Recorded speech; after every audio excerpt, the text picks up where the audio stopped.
ಮಾರ್ಚ್ನಲ್ಲಿ ಲೋಕಸಭೆ ಚುನಾವಣಾ ನೀತಿ ಸಂಹಿತೆ ಘೋಷಣೆಯಾಗುವ ಸಾಧ್ಯತೆ ಇದೆ. ಹೀಗಾಗಿ ಫೆಬ್ರವರಿಯಲ್ಲಿ ರಾಜ್ಯ ಬಜೆಟ್ ಮಂಡಿಸುತ್ತೇನೆ ಅಂತ ಸಿಎಂ ಸಿದ್ದರಾಮಯ್ಯ ತಿಳಿಸಿದ್ದಾರೆ. ಬರ ನಿರ್ವಹಣೆಗೆ ರಾಜ್ಯ ಸರ್ಕಾರ ತಾತ್ಕಾಲಿಕವಾಗಿ 2,000 ಕೋಟಿ ರೂಪಾಯಿಗಳ ಪರಿಹಾರವನ್ನು ಮಾತ್ರ ಕೊಟ್ಟಿದೆ. ಕೇಂದ್ರ ಸರ್ಕಾರದಿಂದ ಆರ್ಥಿಕ ನೆರವು ದೊರೆತ ತಕ್ಷಣ ರೈತರಿಗೆ ನಿಯಮಾನುಸಾರ ಹೆಚ್ಚಿನ ಪರಿಹಾರ ಪಾವತಿಸಲು ಕ್ರಮ ಕೈಗೊಳ್ಳುತ್ತೇವೆ ಅಂತ ಹೇಳಿದರು. ಹಾಸನದಲ್ಲಿ ಕಾಡಾನೆ ಸೆರೆಗೆ ಕಾರ್ಯಾಚರಣೆ ನಡೀತಾ ಇದೆ. ಈ ವೇಳೆ ಒಂಟಿ ಸಲಗವೊಂದು ಆನೆಗಳ ಟ್ರ್ಯಾಕ್ ಮಾಡ್ತಾ ಇದ್ದ ಇಟಿಎಫ್ ಸಿಬ್ಬಂದಿಯನ್ನ ಹಿಮ್ಮೆಟ್ಟಿಸಿದೆ. ಕರಡಿ ಹೆಸರಿನ ಒಂಟಿ ಸಲಗ ಗೀಳಿಡುತ್ತಾ ಇಟಿಎಫ್ ಸಿಬ್ಬಂದಿಯನ್ನ ಅಟ್ಟಾಡಿಸಿದೆ. ಈ ವೇಳೆ ಇಟಿಎಫ್ ಸಿಬ್ಬಂದಿ ತಾವು ತಂದಿದ್ದ ದ್ವಿಚಕ್ರ ವಾಹನವನ್ನ ಬಿಟ್ಟು ಓಡಿ ಹೋಗಿ ಪ್ರಾಣಾಪಾಯದಿಂದ ಪಾರಾಗಿದ್ದಾರೆ. ಸಕಲೇಶಪುರ ತಾಲೂಕಿನ ಯಡೇಹಳ್ಳಿ ಗ್ರಾಮದಲ್ಲಿ ಈ ಘಟನೆ ನಡೆದಿದೆ. ಉತ್ತರ ಕನ್ನಡ ಜಿಲ್ಲೆ ಮುರುಡೇಶ್ವರದ ಅರಬ್ಬಿ ಸಮುದ್ರದಲ್ಲಿ 2 ಬೃಹತ್ ತಿಮಿಂಗಿಲಗಳು ಕಾಣಿಸಿಕೊಂಡಿದೆ. ನೇತ್ರಾಣಿ ಐಲ್ಯಾಂಡ್ಗೆ ಸ್ಕೂಬಾ ಡೈವ್ ಮಾಡುವುದಕ್ಕೆ ಹೊರಟ ಪ್ರವಾಸಿಗರ ಕ್ಯಾಮೆರಾದಲ್ಲಿ ತಿಮಿಂಗಿಲಗಳ ದೃಶ್ಯ ಸೆರೆಯಾಗಿದೆ. ಪ್ರವಾಸಿಗರು 2 ತಿಮಿಂಗಿಲಗಳನ್ನು ಕಣ್ತುಂಬಿಕೊಂಡರು.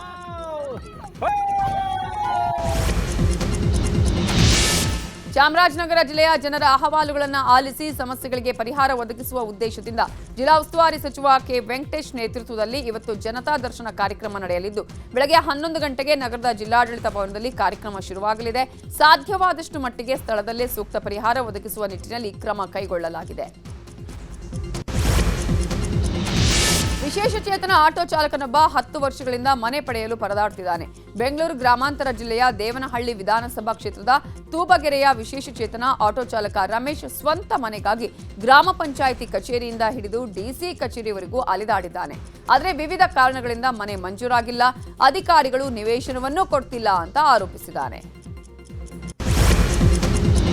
ಪ್ರಿಯತಮೆಯ ಪರವಾಗಿ ಪರೀಕ್ಷೆ ಬರೆಯಲು ಆಕೆಯಂತೆಯೇ ವೇಷ ಧರಿಸಿ ಬಂದಿದ್ದ ಪ್ರಿಯಕರ ಪರೀಕ್ಷಾ ಕೊಠಡಿಯಲ್ಲಿ ಸಿಕ್ಕಿಬಿದ್ದ ಘಟನೆ ಪಂಜಾಬ್ನ ಫರೀದ್ ಕೋಟ್ನಲ್ಲಿ ನಡೆದಿದೆ. ಜನವರಿ 7ರಂದು ಬಾಬಾ ಫರೀದ್ ಆರೋಗ್ಯ ವಿಜ್ಞಾನ ವಿಶ್ವವಿದ್ಯಾಲಯವು ಆಯೋಜಿಸಿದ್ದ ಆರೋಗ್ಯ ಕಾರ್ಯಕರ್ತರ ಪರೀಕ್ಷೆಗೆ ಪರಮ್ಜಿತ್ ಕೌರ್ ಅನ್ನುವಾಕೆ ಹಾಜರಾಗಬೇಕಿತ್ತು. ಆದರೆ ಆಕೆಯ ಬದಲಾಗಿ ಆಕೆಯ ಪ್ರಿಯಕರ ಅಂಗ್ರೇಜ್ ಸಿಂಗ್ ಹೆಣ್ಮಕ್ಕಳ ಬಟ್ಟೆ ತೊಟ್ಟು ಲಿಪ್ಸ್ಟಿಕ್ ಹಾಕಿ ಬಿಂದಿ ಮತ್ತು ಬಳೆ ಧರಿಸಿಕೊಂಡು ಪರೀಕ್ಷಾ ಕೊಠಡಿಗೆ ತೆರಳಿ ಸಿಕ್ಕಿಬಿದ್ದಿದ್ದಾನೆ. ಅಯೋಧ್ಯೆಯಲ್ಲಿ ಮಹಾದಿನಕ್ಕೆ ಕ್ಷಣಗಣನೆ ಆರಂಭವಾಗಿದೆ. ಜನವರಿ 22ರಂದು ನಡೆಯಲಿರುವ ಅಯೋಧ್ಯೆಯ ರಾಮ ಮಂದಿರದ ರಾಮನ ವಿಗ್ರಹ ಪ್ರತಿಷ್ಠಾಪನೆಗೆ ಪೂರ್ವಭಾವಿಯಾಗಿ ಇವತ್ತಿನಿಂದ ಧಾರ್ಮಿಕ ವಿಧಿವಿಧಾನಗಳು ಅಯೋಧ್ಯೆಯಲ್ಲಿ ಪ್ರಾರಂಭವಾಗಲಿದೆ. ಇವತ್ತಿನಿಂದ ಧಾರ್ಮಿಕ ಕಾರ್ಯಕ್ರಮಗಳು ಆರಂಭವಾಗಿ ಜನವರಿ 21ರವರೆಗೆ ನಡೆಯಲಿದೆ. ಜನವರಿ 22ರಂದು ಪ್ರಾಣ ಪ್ರತಿಷ್ಠಾಪನೆ ಸಮಾರಂಭ ನಡೆಯಲಿದೆ. ಇಡೀ ವಿಶ್ವವೇ ಕಾತರದಿಂದ ಕಾಯ್ತಾ ಇರುವ ರಾಮ ಮಂದಿರ ಲೋಕಾರ್ಪಣೆಗೆ ಇನ್ನು ಕೇವಲ 6 ದಿನ ಮಾತ್ರ ಬಾಕಿ ಇದೆ. ಈ ಮಧ್ಯೆ ರಾಮ ಮಂದಿರದಲ್ಲಿ ಕನ್ನಡಿಗ ಅರುಣ್ ಯೋಗಿರಾಜ್ ಕೆತ್ತನೆ ಮಾಡಿರೋ ರಾಮಲಲ್ಲನ ವಿಗ್ರಹವೇ ಪ್ರತಿಷ್ಠಾಪನೆಯಾಗೋದು ಕನ್ಫರ್ಮ್ ಆಗಿದೆ. ಅಯೋಧ್ಯೆ ರಾಮ ಮಂದಿರದ ಗರ್ಭಗುಡಿಯಲ್ಲಿ ಪ್ರತಿಷ್ಠಾಪಿಸಲು ಬಾಲರಾಮನ 3 ವಿಗ್ರಹಗಳನ್ನು ರಾಮ ಜನ್ಮಭೂಮಿ ಟ್ರಸ್ಟ್ ನಿರ್ಮಿಸಿತ್ತು. ಈ ಪೈಕಿ ಒಂದನ್ನು ಆಯ್ಕೆ ಮಾಡಿ ಪ್ರತಿಷ್ಠಾಪಿಸುವುದಾಗಿಯೂ ಹೇಳಿತ್ತು. ಇದೀಗ ಈ 3 ವಿಗ್ರಹಗಳ ಪೈಕಿ ಮೈಸೂರಿನ ಅರುಣ್ ಯೋಗಿರಾಜ್ ನಿರ್ಮಿಸಿದ ರಾಮನ ವಿಗ್ರಹವೇ ಫೈನಲ್ ಆಗಿದೆ. ಈ ಬಗ್ಗೆ ರಾಮ ಜನ್ಮಭೂಮಿ ಟ್ರಸ್ಟ್ನ ಚಂಪತ್ ರಾಯ್ ಅವರೇ ಅಧಿಕೃತ ಮಾಹಿತಿ ಕೊಟ್ಟಿದ್ದಾರೆ. ಬೆಳಗಾವಿ ಜಿಲ್ಲೆ ಚಿಕ್ಕೋಡಿ ತಾಲೂಕಿನ ಸದಲಗ ಪಟ್ಟಣದ ಹೊರವಲಯದ ದೂದ್ಗಂಗಾ ನದಿ ದಡದಲ್ಲಿ ಸೀತಾರಾಮ ಮಂದಿರ ಪತ್ತೆಯಾಗಿದೆ. 10 ಅಡಿ ಉದ್ದ ಮತ್ತು ಅಗಲ ಇರುವ ಹಳೆಯ ದೇವಸ್ಥಾನ ಇದು.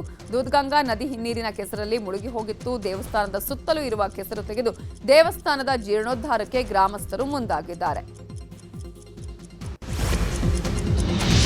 ಕಾಂತರಾಜ್ ವರದಿ ಸ್ವೀಕಾರ ಮಾಡಿ ಬಿಡುಗಡೆ ಮಾಡುವಂತೆ ಇಮ್ಮಡಿ ಸಿದ್ದರಾಮೇಶ್ವರ ಸ್ವಾಮೀಜಿ ಸಿಎಂ ಸಿದ್ದರಾಮಯ್ಯ ಅವರಿಗೆ ಒತ್ತಾಯ ಮಾಡಿದ್ದಾರೆ.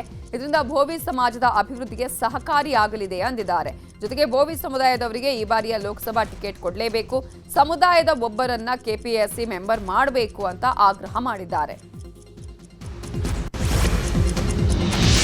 ಜೆಟ್ಲಾಕ್ ಪಬ್ನಲ್ಲಿ ಅವಧಿ ಮೀರಿ ಪಾರ್ಟಿ ಮಾಡಿದ ಪ್ರಕರಣದ ತನಿಖೆ ಚುರುಕುಗೊಂಡಿದೆ. ಪ್ರಕರಣದ ತನಿಖಾ ವರದಿಯನ್ನು ಸುಬ್ರಹ್ಮಣ್ಯನಗರ ಪೊಲೀಸರು ತಯಾರಿ ಮಾಡಿದ್ದು ಇವತ್ತು ಕಮಿಷನರ್ ದಯಾನಂದ್ಗೆ ವರದಿ ಕೊಡುವ ಸಾಧ್ಯತೆ ಇದೆ.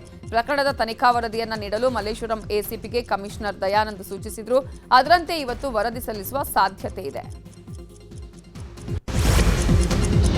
ಇಂದು ಬೆಳಗ್ಗೆ 10 ಗಂಟೆಗೆ ಹಿರಿಯ ಪೊಲೀಸ್ ಅಧಿಕಾರಿಗಳ ಜೊತೆ ಸಿಎಂ ಸಿದ್ದರಾಮಯ್ಯ ಸಭೆ ನಡೆಸಲಿದ್ದಾರೆ. ಡಿಜಿಪಿ, ಎಡಿಜಿಪಿಗಳು, ಐಜಿಗಳು, ಡಿಐಜಿಗಳು, ಎಲ್ಲ ಎಸ್ಪಿ, ಡಿಸಿಪಿಗಳು ಭಾಗಿಯಾಗಲಿದ್ದಾರೆ. ಹಾವೇರಿ ಗ್ಯಾಂಗ್ ರೇಪ್ ಕೇಸ್, ಬೆಳಗಾವಿಯಲ್ಲಿ ಮಹಿಳೆಯನ್ನ ವ್ಯವಸ್ಥೆಗೊಳಿಸಿದ ಕೇಸ್ ಸೇರಿದಂತೆ ರಾಜ್ಯದಲ್ಲಿ ಇತ್ತೀಚೆಗೆ ನಡೆದ ಘಟನೆಗಳ ಬಗ್ಗೆ ಚರ್ಚೆ ನಡೆಸಲಿದ್ದಾರೆ. ಬಾಂಬ್ ನಿಷ್ಕ್ರಿಯ ವಾಹನಗಳಿಗೆ ಸಿಎಂ ಸಿದ್ದರಾಮಯ್ಯ ಚಾಲನೆ ನೀಡಲಿದ್ದಾರೆ. ಚಿತ್ರದುರ್ಗದಲ್ಲಿ ದೀಪೋತ್ಸವದ ವೇಳೆ ಭಾರೀ ಅನಾಹುತವೊಂದು ತಪ್ಪಿದೆ. ಮೇದೆಹಳ್ಳಿ ರಸ್ತೆಯಲ್ಲಿರುವ ಅಯ್ಯಪ್ಪ ಸ್ವಾಮಿ ದೇಗುಲದಲ್ಲಿ ನಿರ್ಮಿಸಲಾಗಿದ್ದ ತಾತ್ಕಾಲಿಕ ಸ್ಕೈವಾಕ್ನ ಹಲಗೆಗಳು ಕುಸಿದಿದ್ದು 4-5 ಮಂದಿಗೆ ಸಣ್ಣ ಪುಟ್ಟ ಗಾಯಗಳಾಗಿವೆ. ಗಾಯಾಳುಗಳಿಗೆ ಸ್ಥಳೀಯ ಆಸ್ಪತ್ರೆಯಲ್ಲಿ ಚಿಕಿತ್ಸೆ ನೀಡಲಾಗುತ್ತಿದೆ. ಸ್ಥಳಕ್ಕೆ ಕೋಟೆ ಠಾಣೆ ಪೊಲೀಸರು ಭೇಟಿ ಕೊಟ್ಟು ಪರಿಶೀಲನೆ ನಡೆಸಿದ್ದಾರೆ. ಬೆಂಗಳೂರಿನ ಹೊಸೂರು ರಸ್ತೆಯ ಡೈರಿ ಸರ್ಕಲ್ ಬಳಿ ಚಾಲಕನ ನಿಯಂತ್ರಣ ತಪ್ಪಿ ಡಿವೈಡರ್ಗೆ ಕಾರು ಡಿಕ್ಕಿ ಹೊಡೆದು ಪಲ್ಟಿಯಾಗಿದೆ. ಈಗಾಗಲೇ ಕಾರು ಪಲ್ಟಿ ಹೊಡೆದಿದ್ದು ಅದೃಷ್ಟವಶಾತ್ ಚಾಲಕ ಪ್ರಾಣಾಪಾಯದಿಂದ ಪಾರಾಗಿದ್ದಾನೆ. ಇನ್ನು ಪ್ಯಾಲೇಸ್ ಗುಟ್ಟಹಳ್ಳಿಯ ಬಿಡಿಎ ಮೇಲ್ಸೇತುವೆ ಬಳಿ ಚಾಲಕನ ನಿಯಂತ್ರಣ ತಪ್ಪಿ ರಸ್ತೆ ವಿಭಜಕಕ್ಕೆ ಲಾರಿ ಡಿಕ್ಕಿ ಹೊಡೆದಿದೆ. ಅಪಘಾತಕ್ಕೀಡಾದ ಲಾರಿಯನ್ನ ಹೊರತೆಗೆಯೋದಕ್ಕೆ ಪೊಲೀಸರು ಹರಸಾಹಸ ಪಟ್ಟರು. ಸಂಸದ ಅನಂತಕುಮಾರ್ ಹೆಗಡೆ ವಿರುದ್ಧ ಸ್ವಪಕ್ಷದಲ್ಲೇ ಅಸಮಾಧಾನ ಸ್ಫೋಟವಾಗಿದೆ. ಸಂಸದ ಅನಂತಕುಮಾರ್ ಹೆಗಡೆ ಸಿಎಂ ಸಿದ್ದರಾಮಯ್ಯ ಬಗ್ಗೆ ಏಕವಚನದಲ್ಲೇ ಮಾತಾಡಿದ್ದನ್ನ ವರಿಷ್ಠರ ಗಮನಕ್ಕೆ ತರಲು ವಿಜಯೇಂದ್ರ ನಿರ್ಧಾರ ಮಾಡಿದ್ದಾರೆ. ಮೊದಲೇ ಹೆಗಡೆ ಜೊತೆ ಮಾತಾಡಿ ಎಚ್ಚರಿಕೆ ನೀಡುವ ಕೆಲಸಕ್ಕೂ ವಿಜಯೇಂದ್ರ ಮುಂದಾಗಿದ್ದಾರೆ. ವಿಜಯೇಂದ್ರ ಹಾಗೂ ಸೋಮಣ್ಣ ನಡುವಿನ ಮುನಿಸಿನ ವಿಚಾರಕ್ಕೆ ಮಾಜಿ ಸಿಎಂ ಎಚ್ಡಿ ಕುಮಾರಸ್ವಾಮಿ ಮಧ್ಯಸ್ಥಿಕೆ ವಹಿಸಿ ಇಬ್ಬರ ನಡುವಿನ ಮನಸ್ತಾಪ ದೂರ ಮಾಡಿದ್ದಾರೆ. ಸೋಮಣ್ಣ ಎಚ್ಡಿಕೆ ಹಾಗೂ ದೇವೇಗೌಡರನ್ನ ಭೇಟಿ ಮಾಡಿದ್ರು. ಈ ಭೇಟಿಯ ನಂತರ ಕುಮಾರಸ್ವಾಮಿ ಖುದ್ದು ಬಿಜೆಪಿ ರಾಜ್ಯಾಧ್ಯಕ್ಷ ಬಿವೈ ವಿಜಯೇಂದ್ರ ಜೊತೆ ಮಾತಾಡಿದ್ದಾರೆ. ಪಕ್ಷದಲ್ಲಿ ಸೋಮಣ್ಣ ಅವರನ್ನ ಹಾಗೂ ಅವರ ಮಗನನ್ನ ಗೌರವಯುತವಾಗಿ ನಡೆಸಿಕೊಳ್ಳುವ ಬಗ್ಗೆ ಚರ್ಚೆ ಮಾಡಿದ್ದಾರೆ ಎನ್ನಲಾಗಿದೆ. ಮಾಜಿ ಸಂಸದ ಎಸ್ಪಿ ಮುದ್ದಹನುಮೇಗೌಡಗೆ ಕಾಂಗ್ರೆಸ್ ಟಿಕೆಟ್ ಬಹುತೇಕ ಫಿಕ್ಸ್ ಎನ್ನಲಾಗ್ತಿದೆ. ಕುಂಚಿಟಿಗ ಸಮುದಾಯ ಇದಕ್ಕೆ ತೀವ್ರ ಆಕ್ಷೇಪ ವ್ಯಕ್ತಪಡಿಸಿದೆ. ಮಾಜಿ ಸಚಿವ ವಿ ಸೋಮಣ್ಣ ಸ್ಪರ್ಧೆಗೆ ಹಿಂದೇಟು ಹಾಕಿದರೆ ಕುಂಚಿಟಿಗ ಜನಾಂಗಕ್ಕೆ ಟಿಕೆಟ್ ನೀಡಲು ಚಿಂತನೆ ಮಾಡಲಾಗಿದೆ.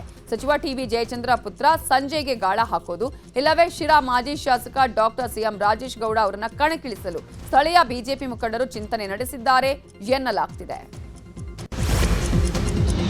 ಲೋಕಸಭಾ ಚುನಾವಣೆ ಹೊಸ್ತಿಲಲ್ಲಿ ಬೆಳಗಾವಿ ಜಿಲ್ಲೆಯಲ್ಲಿ ಮತ್ತೊಂದು ರಾಜಕೀಯ ಹೈಡ್ರಾಮಾ ಶುರುವಾಗಿದೆ. ಸ್ವಪಕ್ಷೀಯರೇ ಡಿಸಿಸಿ ಬ್ಯಾಂಕ್ ಅಧ್ಯಕ್ಷ ಮಾಜಿ ಸಂಸದ ರಮೇಶ್ ಕತ್ತಿ ಅವರನ್ನ ಕೆಳಗಿಳಿಸಲು ಪ್ರಯತ್ನ ಮಾಡುತ್ತಿದ್ದಾರೆ. ಸಂಸದ ಅಣ್ಣಾ ಸಾಹೇಬ್ ಜೊಲ್ಲೆ, ರಾಜ್ಯಸಭಾ ಸದಸ್ಯ ಈರಣ್ಣ ಕಡಾಡಿ ಡಿಸಿಸಿ ಬ್ಯಾಂಕ್ ನಿರ್ದೇಶಕರನ್ನ ಭೇಟಿ ಮಾಡಿ ಅಭಿಪ್ರಾಯ ಸಂಗ್ರಹಿಸಿದ್ದಾರೆ. ಇತ್ತ ಸರ್ಕಾರ ಕೂಡ ರಮೇಶ್ ಕತ್ತಿ ಬದಲಾವಣೆಗೆ ಚಿಂತನೆ ನಡೆಸಿದೆ. ರಾಮನಗರದಲ್ಲಿ ರಾಮನ ಪಾಲಿಟಿಕ್ಸ್ ಹೆಚ್ಚಾಗ್ತಿದೆ. ಬಿಜೆಪಿಗೆ ಸೆಡ್ಡು ಹೊಡೆಯೋದಕ್ಕೆ ಕಾಂಗ್ರೆಸ್ ಮಾಸ್ಟರ್ ಪ್ಲಾನ್ ಮಾಡಿದೆ. ಲೋಕಸಭಾ ಚುನಾವಣೆ ಸನಿಹ ಇರುವ ಕಾರಣ 2024ಕ್ಕೆ ರಾಮನ ಹೆಸರಿನಲ್ಲಿ ಮತ ಪಡೆಯಲು ಕಾಂಗ್ರೆಸ್ ಪ್ಲಾನ್ ಮಾಡಿದೆ.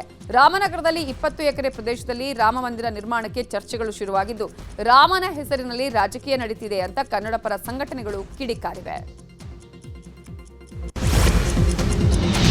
ದೆಹಲಿಯ ಅಬಕಾರಿ ನೀತಿ ಹಗರಣದ ಅಕ್ರಮ ಹಣ ವರ್ಗಾವಣೆ ಪ್ರಕರಣಕ್ಕೆ ಸಂಬಂಧಪಟ್ಟ ಹಾಗೆ ಬಿಆರ್ಎಸ್ ನಾಯಕಿ ಹಾಗೂ ತೆಲಂಗಾಣ ಮಾಜಿ ಸಿಎಂ ಕೆ ಚಂದ್ರಶೇಖರ್ ರಾವ್ ಪುತ್ರಿ ಕೆ ಕವಿತಾ ಅವರಿಗೆ ವಿಚಾರಣೆಗೆ ಹಾಜರಾಗುವಂತೆ ಜಾರಿ ನಿರ್ದೇಶನಾಲಯ ಮತ್ತೆ ಸಮನ್ಸನ್ನ ಜಾರಿ ಮಾಡಿದೆ.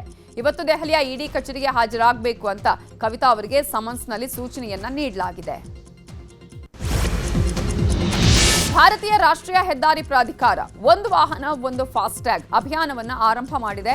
ಬೇರೆ ಬೇರೆ ವಾಹನಗಳಿಗೆ ಒಂದೇ ಫಾಸ್ಟ್ಯಾಗ್ ಅಥವಾ ಒಂದೇ ವಾಹನಕ್ಕೆ ಹಲವು ಫಾಸ್ಟ್ಯಾಗ್ ಬಳಕೆ ಪ್ರಕರಣಗಳನ್ನು ಗಂಭೀರವಾಗಿ ಪರಿಗಣಿಸಿರುವ ಎನ್ಎಚ್ಎಐ ಒಂದು ವಾಹನ ಒಂದು ಫಾಸ್ಟ್ಯಾಗ್ ಅಭಿಯಾನವನ್ನು ಪ್ರಾರಂಭಿಸಿದೆ. ಈ ಹಿನ್ನೆಲೆಯಲ್ಲಿ ಫಾಸ್ಟ್ಯಾಗ್ ಹೊಂದಿರುವ ವಾಹನ ಮಾಲೀಕರು ಫಾಸ್ಟ್ಯಾಗ್ ನಿಷ್ಕ್ರಿಯಗೊಳಿಸುವುದನ್ನು ತಪ್ಪಿಸೋದಕ್ಕೆ ಜನವರಿ 31ರೊಳಗೆ ಈ ಕೆವೈಸಿ ಪ್ರಕ್ರಿಯೆ ಪೂರ್ಣಗೊಳಿಸಬೇಕು ಅಂತ ಸೂಚಿಸಿದೆ.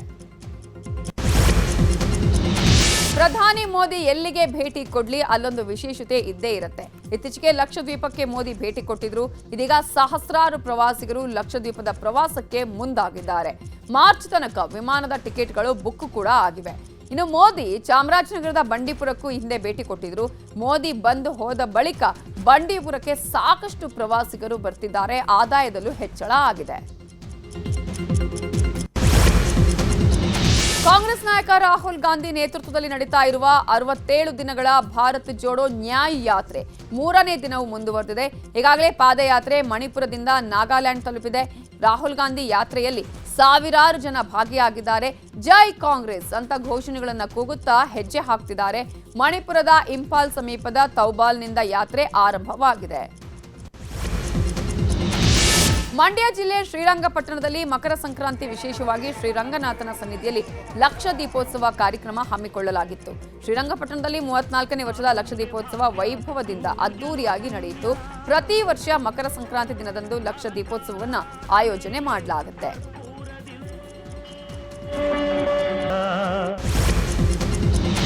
ತೇಜ ಸಜ್ಜಾ ನಟನೆಯ ಪ್ರಶಾಂತ್ ವರ್ಮಾ ನಿರ್ದೇಶನದ ಹನುಮಾನ್ ಬಾಕ್ಸ್ ಆಫೀಸ್ನಲ್ಲಿ ಧೂಳೆಬ್ಬಿಸ್ತಾ ಇದೆ. ಮೊದಲ 4 ದಿನಗಳಲ್ಲೇ ಹನುಮಾನ್ ಸಿನಿಮಾ 100 ಕೋಟಿ ಹಣವನ್ನ ಬಾಚಿದೆ. ಈ ಸಿನಿಮಾ 25 ಕೋಟಿ ಹಣದಲ್ಲಿ ನಿರ್ಮಾಣವಾಗಿತ್ತು.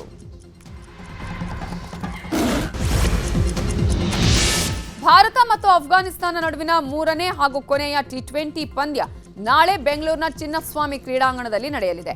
ಈ ಸರಣಿಯಲ್ಲಿ ಟೀಂ ಇಂಡಿಯಾ ಮೊದಲೆರಡು ಪಂದ್ಯಗಳನ್ನು ಗೆದ್ದು ಈಗಾಗಲೇ ಸರಣಿಯನ್ನ 2-0 ಅಂತರದಿಂದ ವಶಪಡಿಸಿಕೊಂಡಿದೆ. 3ನೇ ಟಿ20 ಪಂದ್ಯವನ್ನ ಗೆದ್ದು ಟೀಂ ಇಂಡಿಯಾ ಸರಣಿ ಕ್ಲೀನ್ ಸ್ವೀಪ್ ಮಾಡುವ ಗುರಿ ಹೊಂದಿದೆ. ಕೊನೆಯ ಪಂದ್ಯಕ್ಕಾಗಿ ಟೀಂ ಇಂಡಿಯಾ ಈಗಾಗಲೇ ಬೆಂಗಳೂರಿಗೆ ಬಂದಿಳಿದಿದೆ.